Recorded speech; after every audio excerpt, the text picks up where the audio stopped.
Hi everyone, it's Elizabeth here. So today I'm doing this video in regards to 3 steps to combating obesity. So obesity is one of the world's, maybe not the world, but definitely the Western world's biggest problem right now. America has always been the leader in obesity, and a couple years ago, the obesity in Mexico surpassed the rates in America. And while I was living in Germany between 2014 and 15, I did a lot of travel to the United Kingdom, Scotland, and England specifically, and I noticed that the obesity rates were insane just from a qualitative perspective. And so I noticed that they were starting to follow a lot of trends, especially with the increase of certain kind of corporations and American corporate chains like Starbucks and McDonald's and Burger King and things like that in Europe. So I think some things in America, people are waking up. That is the one good thing about some of this millennial generation, is that they are more concerned about GMO foods and, eating healthy, eating more sustainably. I have worked with obesity for the bulk of my career, and while I lived in Walla Walla, I did work with morbid obesity people who were in between 300 and 500 pounds basically. And so there are so many reasons why people are obese.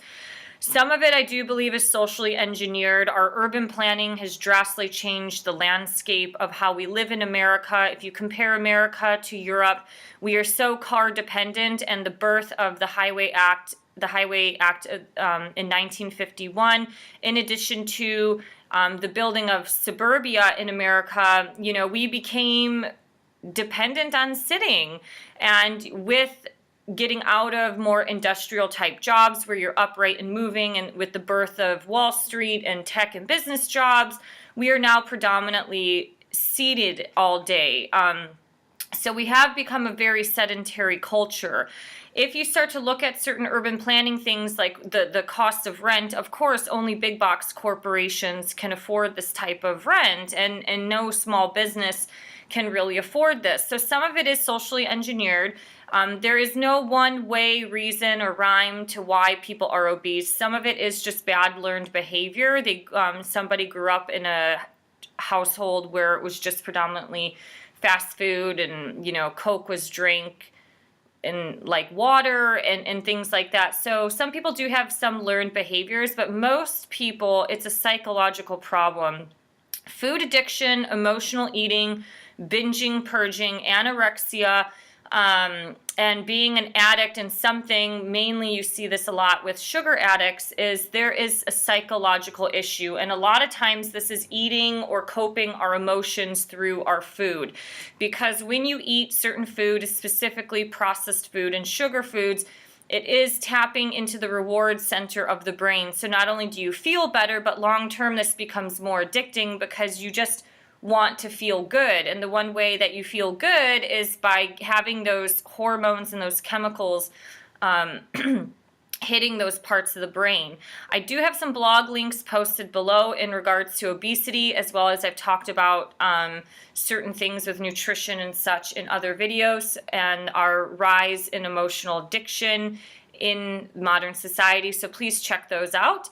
But if you are obese, just know that there is a way out of this. It's not a quick fix. This is a marathon of a lot of behavior changes. But the thing is, a lot of people want to go from 0 to 60 super fast, like a car, in 3.5 seconds, but that's just not reality. The first thing you have to look at is how long did it take you to get to where this spot is. Unless you were doing some massive out of control binge eating, most people, if you become 300 pounds, that takes several years to get to that point. Several years of overeating, or eating and drinking too much sugar and things like that. So these are definite some problems that take years to build and gain. And it doesn't necessarily mean it's going to take years to lose, but you have to be realistic, especially if you have more than 50 to 60 pounds to lose. Once you're getting up to, I want to lose 100 pounds, this is definitely a 1-year commitment, if not more. Because the reality is, with everyday life, unless you are a stay-at-home person and you can dedicate 40 hours of your life to health behavior changes, if you're an average human being who is working and has a family to support and kids to drive around, you're not going to be able to invest a ton of time into this. And so the average healthy weight loss is about 1 to 2 pounds per week, essentially, if you're doing everything on a very good, linear scale without a lot of chronic bouncing up and down. And so that's what life is, a lot of ups and downs. If you have a death in the family and you have to go and caretake for somebody, of course your workout routines are going to be altered during that time. So we have to be realistic. So the 3 steps to combating obesity, the first 3 steps is, the first one is that you have to admit that you have a problem.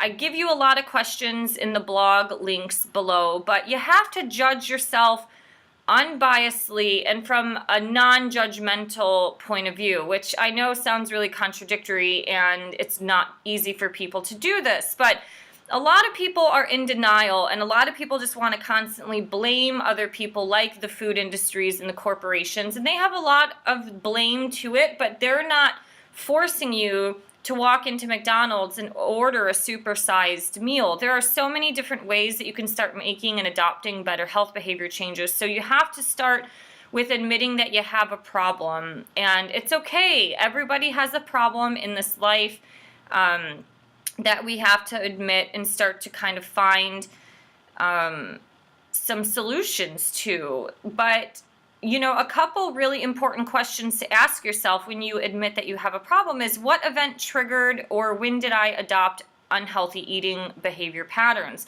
So was it a death in the family? Was it a divorce? What catalyst caused you to start on this path of gaining a bunch of weight? So there generally is some form of an event.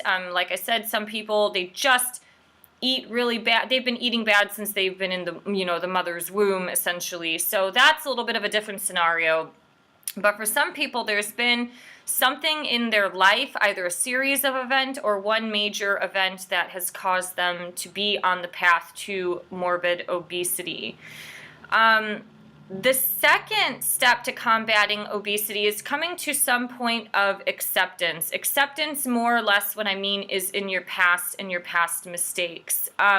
We can all dwell over the past with the coulda, the wouldas, and the shouldas, but the reality is where you are at this point in time is your starting point. And you want to move forward and walk forward to a better and healthier and happier future, and you don't want to go backwards. So you have to come to some form of acceptance that these patterns or these behavioral issues have been a part of you, but you have come to peace with this, and you recognize this, and you are coming to the point where you're trying to make a change. And even just thinking about making a change is the kind of first few steps of making a change. You have to think about it. You have to come to some of acceptance. And then when you can come to acceptance, you can start to make actions for it, whether it's seeing your doctor, hiring a personal trainer, getting a health coach, watching videos online about healthy eating and, juice detoxes and stuff like that. So these are really important tools that will help you on your path to health and well-being. I'll just share a quick example. When I worked in college, a lot of my awakening happened when I started reading a lot of holistic health books. One of them was talking about like a juice detox and things like that, because a lot of times people don't understand how human anatomy works. They kind of think like, the deltoid is slapped on, the bicep is slapped on the body. They think of the body as a cookie cutter because that's what we're taught. Especially in old school personal training, you're kind of taught like, this is your quadricep and this is your hamstring, but you don't see everything as one holistic ecosystem that's working in the body. And when I've read a lot of holistic health books, they were really talking about anatomy and just the physiology of the body, not only from a holistic standpoint, but kind of from a spiritual standpoint as well. So it's like this whole system is so interconnected between the mind and the gut and the organs and the blood flow of the body. So coming to some point of acceptance of what you've done so you can better set yourself up for the future. The hardest part for a lot of people is if they can't accept what has happened and they're constantly moving forward with guilt and shame. And guilt and shame is something that could be a separate video, but you will have to learn how to process this so you're not moving forward with a bunch of guilt and shame for what you've done. I just kind of like this quote by Eckhart Tolle: accept, then act. Whatever the present moment contains, embrace it as if you had chosen it. This will miraculously change your whole life. So I kind of mentioned briefly that once you accept, you take an action. And so taking an action, you're going to go through this a little bit, like maybe finding a personal trainer that fits with your life philosophy and things like that. But you're going to have to make a plan. So what is that plan? Maybe it is hiring a personal trainer. And then with that personal trainer, you guys are going to make a plan about, you know, trying to adopt better health behavior changes in the short and the long term. So the long-term goal might be to lose 100 pounds, but there's a bunch of little baby steps that have to happen along the way to get there. So you could either do this plan by yourself. If you're really struggling, it's generally easier to do it with some form of a coach. But change takes time. Just know this. I mean, if you look at societal changes, some things happen overnight, like an earthquake just comes and changes and demolishes a whole entire city. And then you look at, you know, like living here in Seattle, it took years for Seattle to change to become what it is now with the growth and the birth of Amazon. So, you know, that in itself destroyed the city. It destroyed the city's culture. It destroyed the life of us like peasant people living here because life is so much more expensive. So that is a type of change that's taken a while. And that's the same thing in your life. The 100-pound goal is going to take a while, but you might actually learn, you know, if you need to drink more water in your life, that change might happen relatively quickly. And once that becomes effortless, you can move forward to the next kind of behavior change that you need to focus on. It's just good to do things one step at a time, make a change 1% at a time, and not go really gung-ho with it, because most of the time when people do that, they fail and they burn out and they don't see results fast enough. So they just have low self-esteem and a low belief system, thinking like, this just isn't going to work for me and I'm just stuck where I'm at. So these are some thoughts that I have. So let's see. Yes, admitting you have a problem, accepting your past mistakes, and making a plan. And I'm going to do some more videos in regards to obesity and stuff, but if you have any questions or comments, please post them below. If you believe in my voice, you can support me on Patreon, as well as please subscribe to this channel. I'm going to be doing another video based on a blog link I wrote a long time ago, which is like the spiritual aspect of obesity. So I do think to some degree our soul has been sold in America. So along with this urban planning change, our souls are just suffering so much. And I think we have found so much love and comfort through food, specifically fast food in this country, that we kind of don't really have a soul left anymore, because we're just burying ourselves in with food and adipose tissue, basically. So thank you for liking, sharing, and subscribing, and see you guys soon. Bye.